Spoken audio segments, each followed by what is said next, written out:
Hello bachcho, today we are going to discuss another method to solve the linear equation in two variables. तो अगर linear equation in two variables के दो अलग अलग equation दिए हैं और उसका एक कॉमन सॉल्यूशन आपको निकालना है तो आप यहाँ पर सब्स्टिट्यूशन मेथड से भी निकाल सकते हो। पिछले टर्म पे हम लोगों ने ग्राफिकल मेथड यूज किया था। ग्राफिकल मेथड स्पेशली जब आपसे बोला जाएगा तभी आप करते हो, अदरवाइज नहीं करते हो। But substitution method, elimination method and cross multiplication को फ्रिक्वेंटली यूज किया जाता है। ठीक है, क्योंकि सब्स्टिट्यूशन मेथड होता क्या है, पहले हम लोग थोड़ी सी इसकी बात कर लें। तो if you have two linear equation in two variables, तो सबसे पहला काम हम लोग ये करते हैं, जैसा सब्स्टिट्यूशन वर्ड ही है आपका सब्स्टिट्यूशन, हम लोग को किसी एक की वैल्यू को सब्स्टिट्यूट करना होता है। ठीक है, तो फर्स्ट इक्वेशन ये है, सेकंड इक्वेशन ये है। अब इस इक्वेशन 1 से आप x की वैल्यू निकाल लो या y की वैल्यू निकाल लो, इट्स डिपेंड ऑन यू कि आप x या y किसी एक की वैल्यू दूसरे वेरिएबल के टर्म में निकाल लो। ठीक है ना, जैसे आप linear equation in one two variable को का जब टेबल बनाते थे तो वेरिएबल अरेंज करते थे ना, x की वैल्यू y के टर्म में या y की वैल्यू x के टर्म में निकालते थे। ऐसे ही आप पहले किसी एक इक्वेशन को ले लो, फर्स्ट इक्वेशन सेकंड इक्वेशन में से किसी एक इक्वेशन को चूज करो और वहां से x की वैल्यू या तो y की वैल्यू निकाल लो। सपोज कर लो कि आपने फर्स्ट इक्वेशन से x की वैल्यू निकाल ली, सपोज कर लो, तो उस केस में जब यहां से x की वैल्यू y के टर्म में निकाली है तो सेकंड इक्वेशन में पुट करनी होगी। इसी को बोलते हैं सब्स्टिट्यूशन। x की वैल्यू को सेकंड इक्वेशन में सब्स्टिट्यूट कर दिया गया और अब यहाँ जो सेकंड इक्वेशन है उसमें सारे वैल्यू आपके y के टर्म में है, तो y की वैल्यू तो सॉल्व करने पे मिलेगी, है ना। लीनियर इक्वेशन वन वेरिएबल हो गया, वो वन वेरिएबल हो गया, तो आपको y की वैल्यू मिल जाएगी। जब y की वैल्यू आपको मिल जाती है तो आपके पास दोनों इक्वेशन ऑप्शन में है, आप किसी एक में y की वैल्यू पुट करोगे आपको x की वैल्यू मिल जाएगी। ठीक है ना, तो ये स्टेप करते हैं हम लोग। चलिए इसको क्वेश्चन को करके देखते हैं।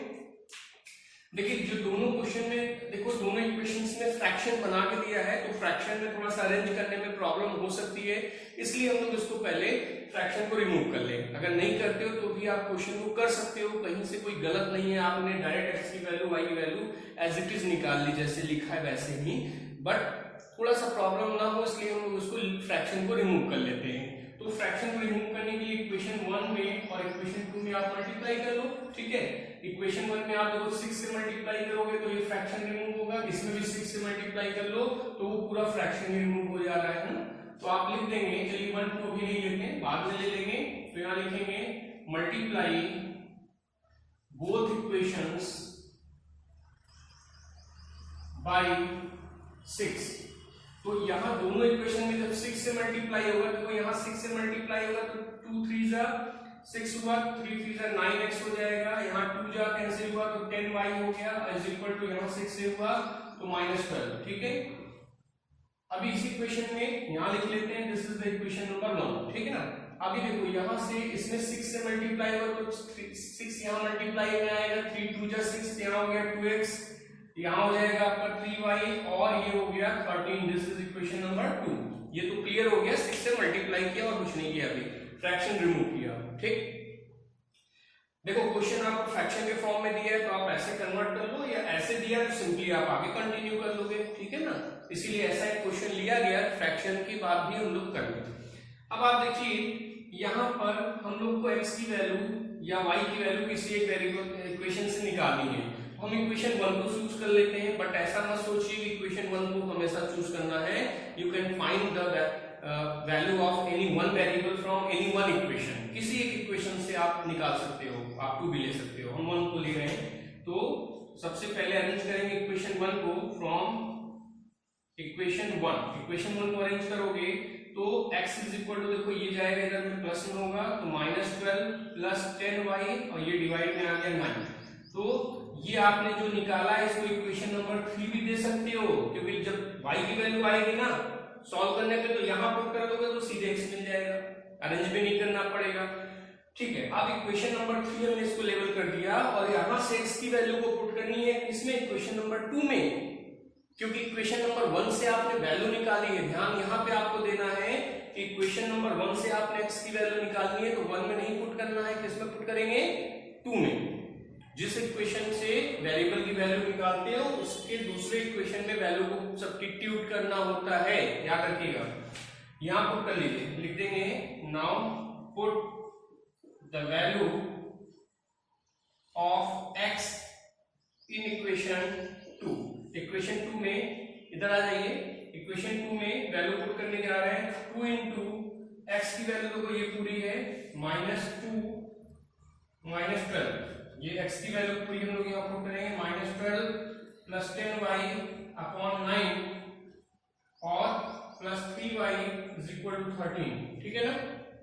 अच्छा अभी आप देखो, अब इसमें हम लोग क्या कर सकते हैं, ये 9 को एलसीएम ले लो तो 9 इधर प्रोडक्ट में आ जाए और 2 का इसमें प्रोडक्ट कर लो तो -24 और प्लस 20y और 9 जब एलसीएम लोगे पूरे में तो 9 को इधर प्रोडक्ट में आएगा, 9 का 3 में इंटू होगा तो ये जाएगा 27y और इक्वल टू 13 और 9 जो अगर आप लिखते हो 117, ठीक है ना।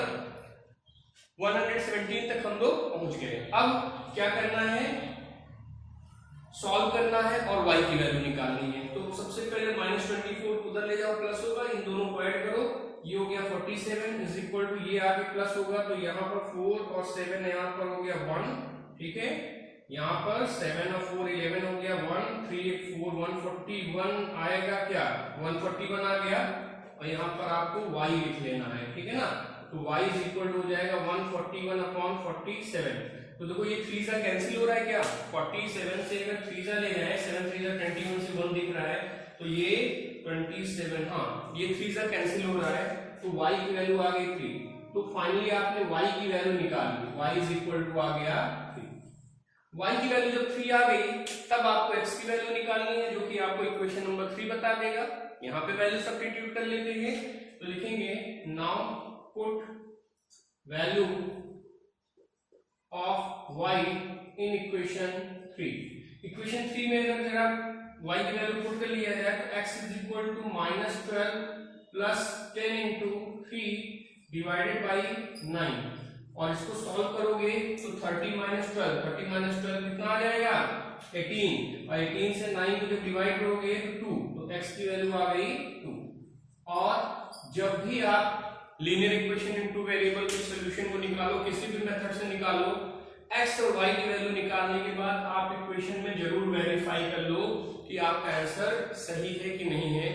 आपने इतनी मेहनत की, क्वेश्चन को सॉल्व किया, रिजल्ट आ गया, पॉसिबिलिटीज है अगर हम चेक कर सकते हैं तो जरूर चेक करना चाहिए। x और y की वैल्यू आ जाने के बाद किसी भी इक्वेशन में आप पुट करके आप वेरीफाई कर लो कि जो इक्वल टू में है वो आ रहा है कि नहीं आ रहा है। तो देखो ये है सब्स्टिट्यूशन मेथड, ऐसे करते हैं सब्स्टिट्यूशन मेथड की प्रैक्टिस आप कर लीजिएगा। जब तक क्वेश्चन में लिखता नहीं, ज्यादातर बच्चे सब्स्टिट्यूशन मेथड भी यूज नहीं करते हैं। जो नेक्स्ट रूल है एलिमिनेशन मेथड को सबसे ज्यादा यूज होता है ना। क्वेश्चन में अगर सॉल्व लिख दिया तो स्टूडेंट्स चाहते हैं कि एलिमिनेशन लगा दो और सही भी है, उसमें आप एक वेरिएबल को एलिमिनेट करते हो तुरंत और आपको दूसरे वेरिएबल की वैल्यू मिल जाती है। तो नेक्स्ट क्लास में हम लोग एलिमिनेशन मेथड को अच्छे से समझेंगे कि एलिमिनेशन मेथड से क्वेश्चंस कैसे सॉल्व किए जाते हैं और अच्छे जो क्वेश्चंस होते हैं जो सीबीएसई बोर्ड में पूछे जाते हैं उनको भी हम लोग यहाँ पर सॉल्व करेंगे। ओके ठीक है, तो आज इसकी सब्स्टिट्यूशन मेथड की प्रैक्टिस आप घर पे अच्छे से करिए। Okay, thank you.